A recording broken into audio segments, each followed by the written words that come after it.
Hi there. Welcome. I'm Bob Thompson, and I'd like to welcome you to the Philanthropic Planner Program. We are approaching 100 programs. I said this morning that I'd fib a little bit and say this is 1,131, but Karen is laughing in the back room, so I won't say that.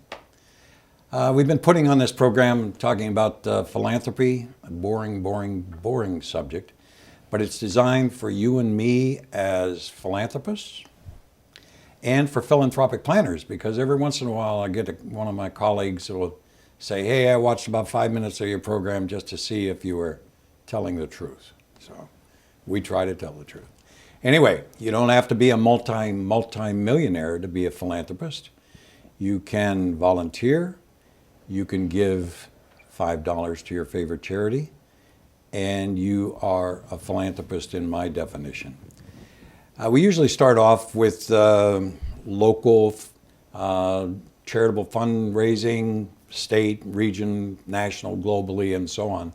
But because we have very important guests this morning, we're going to bypass some of that, other than to just share with you that the Indiana University Lilly Family School of Philanthropy had another graduation, graduating 66 this year. It's growing, undergrad, masters, and PhDs in philanthropy. So maybe Bob isn't so crazy in putting on this program. And we try to have a forum, a friendly forum, to promote meaningful dialogue about the importance of philanthropy to all of those areas. So I thought I'd share with you and keep you up to date with Indiana University Lilly School of Philanthropy. Also, at a future program, I'd like to talk and share with you a recent trip out to Chicago again, the Advisors in Philanthropy Annual Conference. Very, very interesting conference full of great programs, great presentations, and I'd like to share that with you in the future. And the other thing I'd like to share is some of the things that we're doing locally, some of the checks that we have presented in the last 10 days to 2 weeks. May, and that's when, if you're looking at this later, we're in the middle of May, and May is our scholarship month, and with our clients and some of the charitable remainder trusts and gift annuities and donor advised funds and so on, we have about 21, 22 scholarships that go out every year. So we'll talk a little bit about that in the future. But today's program, putting a GLO in your life, and we have GLO as GLO, and a passion to do good in a world of need. And GLO, we have today the founder and directors, but founder Jolly Lux and Kurt Lux. And I'd like to say welcome to you both. Welcome to you both. Thank you for having us. Just a little disclosure here. We are introduced to a number of nonprofits and charities over the years. We've been involved in doing this over 30 years. And we're fortunate enough to have some clients that have introduced us. And Jolly was introduced to us by a client, and we had an appointment. Just we don't rehearse. I told Jolly and Kurt, we don't rehearse this program, which she will see in a minute, but had an appointment with the client and Jolly, and I want to share with you at the outset here and at the end, you are about some very, very important things, and I congratulate you. You are doing a lot. You are doing a lot, and I'd like to share with our viewing audience. Uganda, yes. And you came to this country in 1999 or 2000 or something like that. Yeah. So you've been here, you're native by now. Oh, how much fun. And you went back home. Tell us about going back home to either see family or where you grew up or what have you. Yeah, thank you, Bob. Well, I came to the United States in 2000, so that'll be about 16 years now, and I guess I'm a native. And every now and again I would go back and visit but in 2011, that was a special trip. I went back and visited as usual, and I have an aunt who was in the politics by then, and she was scouting the villages where she served as a parliamentarian, and I told her I was in town, I was visiting, and she said, "Yeah, would you like to come and see the work I do in these communities?" I said, "Yeah, sure." And that was a Sunday morning, and I thought it was just going to be Sunday service, and after that, I would help her to pass flyers and brochures about the work she does so she can be reelected. Now, this is outside of Kampala, which is the capital, right? You're in the rural area? Yes. Okay. So Kampala is about 5.5 hour drive to the villages where we are. So it's a very, very remote area. You fly into Kampala? You fly into Kampala. The airport is Entebbe. That's where you fly from. And then you travel from Kampala to Masindi, which is about a 4-hour drive. That's a little... That has to be north because yeah. Lake Victoria is Kampala in Yes. south? Okay. Within the central region of the country. But you travel midwest of the country to where the villages are. But before you reach these villages where we were going, it's about a 4-hour drive to a little town called Masindi. I can't remember the size of the town though.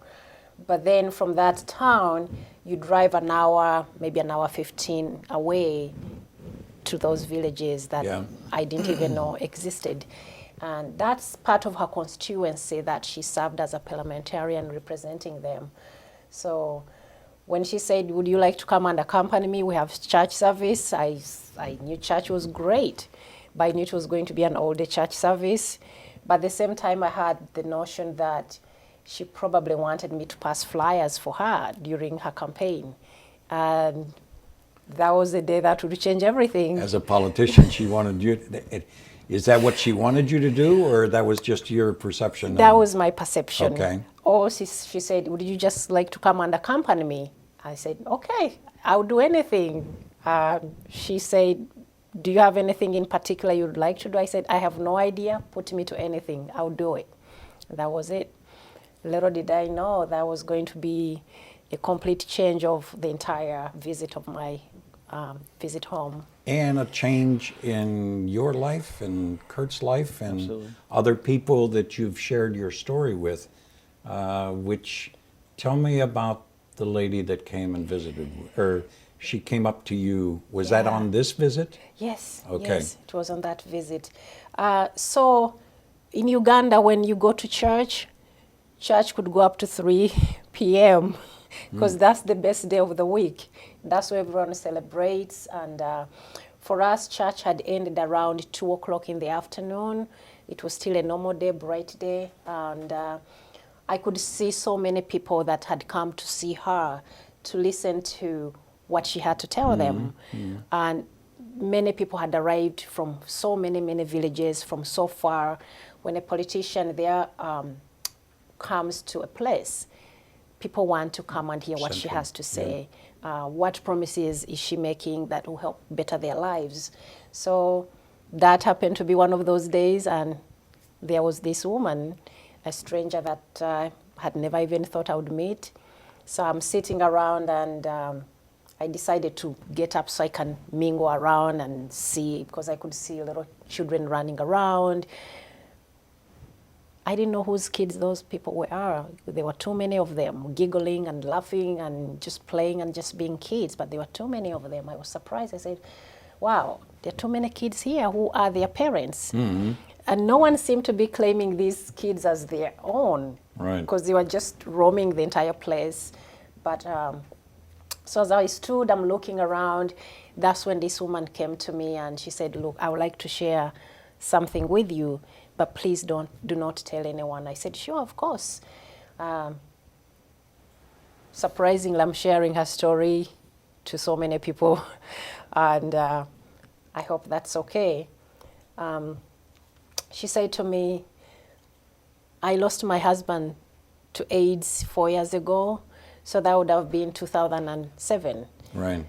I felt bad for her having lost someone to AIDS. But then she said, but I have a 4-year-old son. He was born HIV free. Then I felt like, okay, there's some hope, there's joy here.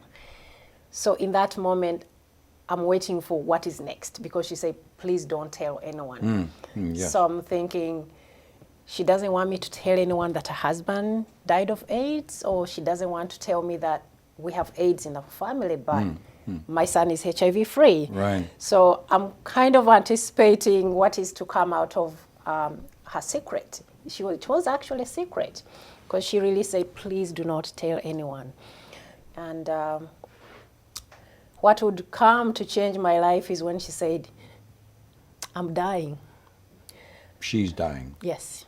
And young woman. Very young. She must have been probably 25, 26, Okay. somewhere there. She was really very young. I can vividly remember her face and what she was wearing. But she said, I have AIDS, I'm dying myself, but I do not want anyone to know. But I don't know who's going to take care of my son when I die. What's going to happen to the 4-year-old? Yes, yes. Were you on this trip, Kurt?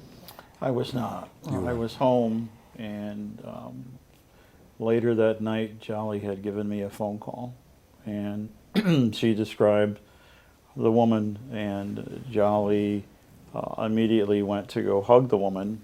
And there's a stigma in Africa for individuals Yes. who have AIDS, so Yeah. she didn't want to be identified. She didn't want to have attention brought out to her. So she immediately backed away and literally left the crowd. And Jolly was Just disappeared into the crowd. disappeared. And, Yeah. and she could have been from any number of surrounding villages. And it left a very, very deep impression on Jolly and myself. And we have always been wanting to do something to help. I think most people have the great heart that they would love to give. They They wanna want to give do back. something, and Sometimes we just don't know how. we don't know how. We don't know how. Absolutely. Or there's not that moment where there's that catalyst moment. This was that catalyst moment to make things happen. So that first thought was, I asked Jolly, I said, let's go see if you can find the mom. We'll adopt the child. See if we can do that. And she went to look for the young woman, and our biggest failure was she could not find the woman. She went back over a couple of days trying to find out who the woman is. We didn't have a name. All we had was recognition. The child was with her, with the No, mother? she did not have the child. We didn't see the child. Yeah. Now this was the seed. Yes. This is the seed. And when did you go back? That was around January of 2011. I think 2012, that's when I went back. Now, you saw all these children, and my recollection, geography-wise, Uganda is Indian Ocean kind of side of Africa, southeast. You got Sudan, you got Kenya, you've got Tanzania. this AIDS, HIV in that part of Africa. Yeah. So you have a lot of orphans, Oh, yeah. a lot of yeah. orphans. Now, Yeah. when did you get the idea that you come back and tell us, how did you name it, Guiding Light Orphans? Good question. So within that trip of 2011, when I'd just met this woman, I came back. But before I came back, I started to ask more about orphans and the stories were going on. That's when I found out that Uganda had had about over 1.1 million children who had been orphaned by AIDS only. Right. And I realized, oh my God, that's just too much. Then it hit me, I realized all those children that were running around were actually orphaned. Right. And that's what my aunt had told me. Like, did you see the kids that were running around? I said, yeah. She said, most of them are orphaned. They're being taken care of by their grandparents. And after I shared that with my husband, that's when we said, we should try and do something and help. But our initial thought was, maybe by helping with education, that probably would be the best thing for them, the foundation for them to have a better future. But we were wrong.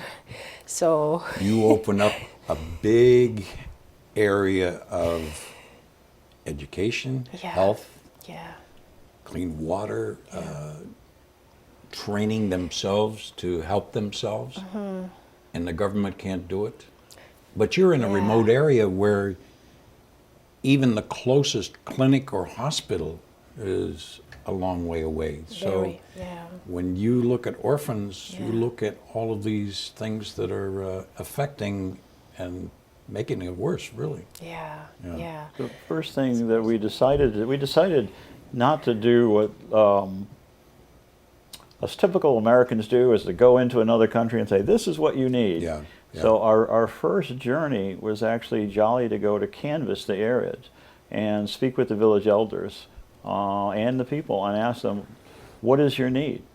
You know, what is it that is your number one priority? And we were surprised it was not education, but now it makes sense. It was basic health care. And the thought process being that if you have not eaten in 3 days, you're not going to do well on a test. Right. So very clearly it came back that that particular area needed major assistance in basic health care, and that's the area we chose to start with. So, and I'm going to get the terms or the labels wrong, but clinic, village that's there, okay, that they have yeah. immediate access or easier access, I should say. So was that one of the first projects then? Yeah, the first project, just like my husband said, the need is basic health care. There's literally none. The nearest health clinic is about 5 to 6 miles away, walking on foot. And it's just bare bones. There are no drugs. Right. There's no equipment. There's not enough staff. So a lot of times people just decide not to go, because when they go, They they're get not- weaker, you know. Absolutely. Yes. Round Yeah. trip. Yeah, round trip. So if you're asking a pregnant mother to walk 6 miles one way, and then she goes and there's no medication for her, or there's no midwife. They don't have time to, or They the people can't, yeah. to treat Yeah, or so diagnose it. they end up having their children, their babies at home, which is not even a sanitary Right. environment. So what we did was to start medical camps that bring thousands of people to a particular area that we choose. And at some point, we treated over 4,000 patients over a 2-day period. And that shows how big the need is. 4,000 in, now, you're one person, you come back to this country, the two of you have other organizations, you have churches, you have Rotary, I know you shared with me that you're talking. Now you're going back Yeah. and you're getting the word out. And you have 4,000 people come to this camp? Yes. You're amazing. You're amazing. Seriously. I mean, This is my inspiration, absolutely. when I say putting a glow in your life, a passion to do good in a world of need, when you have the passion, you can make major benefits to the world. You can make the world a better place. Absolutely. And you're amazing in not only the passion, but the energy to keep the passion going, okay? Yeah. So you go back, and how frequent is this camp idea? Yeah. You So, bring them, because of the great need that we saw, we decided to hold 2 camps in a year. Okay. So we have a smaller camp in the springtime, and then we hold a bigger camp in the fall, winter time. So for instance, one of our fall campaigns that we did in November and December brought about 4,000 patients. We thought we could be probably higher than that, but rain was one of the issues. We couldn't see so many people, and that becomes also the hindrance as to why people cannot walk long distance to go to a Right. facility. Right. Because when it rains, it floods, there are no roads, so people can't just say I'm packing get up, there, I'm getting out to go to a health facility.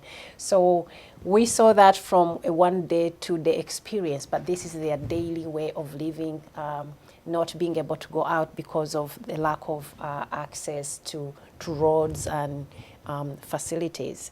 So out of medical camps, we realized we can't just do a one-time thing, because if someone has had a diagnosis for, say, diabetes, and you gave them medication for a month, what's going to happen after that? Yeah. So our second thought was for us to have community health care workers who would go and check on these people every day, year round. So we trained community health care workers to be Okay. an extension of our services, Okay. which has worked out tremendously well. Now, a couple things. Getting the word out, these are by village leaders that get the word out. Yes. And then these are volunteers Yep. that are trained, and they get a further word, if I can Yes. say that, as far as Yeah. health and training and that type of thing. It's also, we've been fortunate for some radio announcements. 70% of individuals in Uganda listen to the radio, so we're able to get a word out that the medical camp is happening. There is a hospital in Masindi, and the reason why there's a hospital is a sugar plant, so it's basically... Industry-wise. Yes. Yeah. So we were very fortunate to contact the head of the hospital, who was interested in collaborating with us, as well as you mentioned the Avon Canton Rotary Club, as well as there is actually a Rotary Club in Masindi, and which Wonderful. truly surprised me. But it was a great organization of manpower, and basically we were able to provide some stipends for pay for the doctors and nurses, who literally, truly, a stipend is as low as $10, $15. This is money that they really counted on.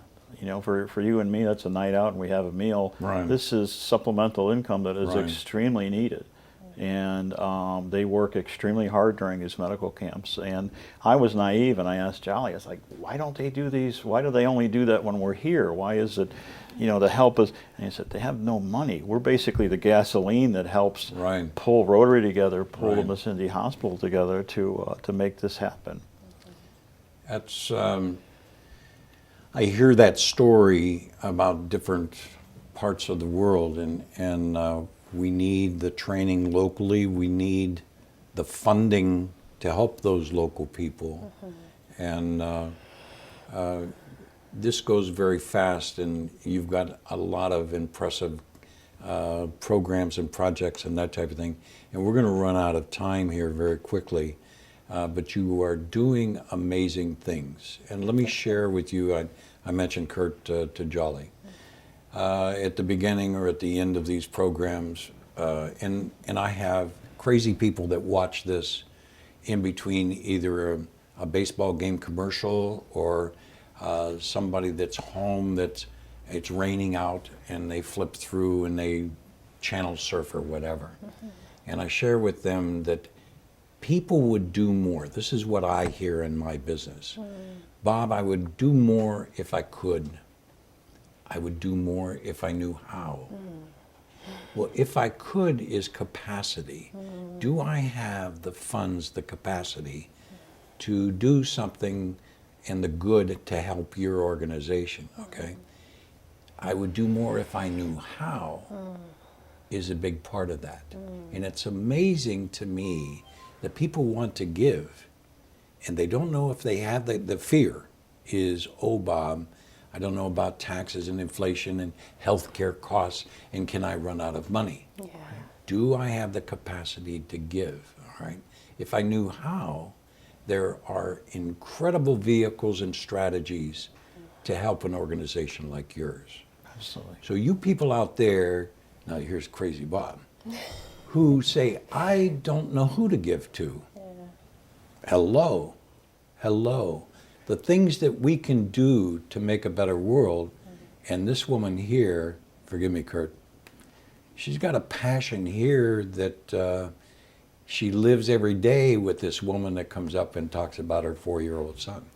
Orphans, you have that in your name, and we didn't talk about some of the good things you're doing there.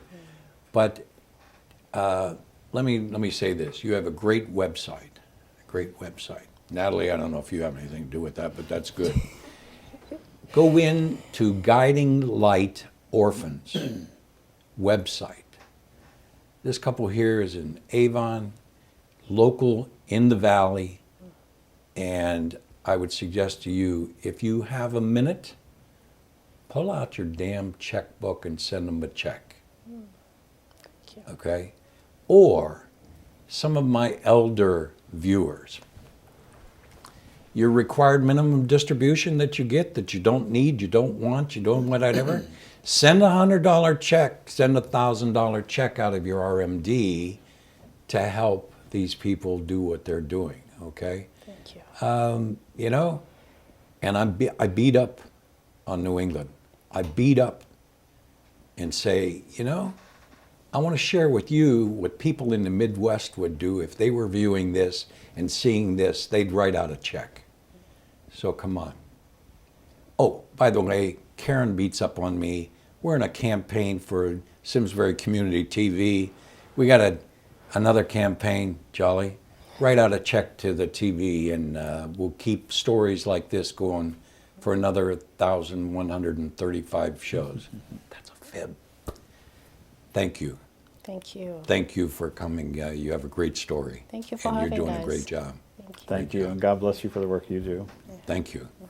Be back at you next time. The rumor of Bob's getting out of town or demise or whatever, not true. I'm back. See you next time.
Since 1984, SCTV has been the place to turn in Simsbury to watch local government in action. But we're more than local government and school meetings. SCTV is the only place where you can check out all the candidates in local elections. We have high school sports and exercise classes. Other shows keep you up on health, finance, poetry, music, and Simsbury hot topics. Now we need your help. Simsbury Community TV is embarking on a major capital fundraising campaign to bring SCTV into the 21st century. We've received a generous grant from the Hartford Foundation for Public Giving, but now we must match it. We want everyone to watch us on TV or on our website, but even if you never do, please help so that we can continue to keep your government open and you informed. Someday, when there's a crisis, you will want SCTV to be there.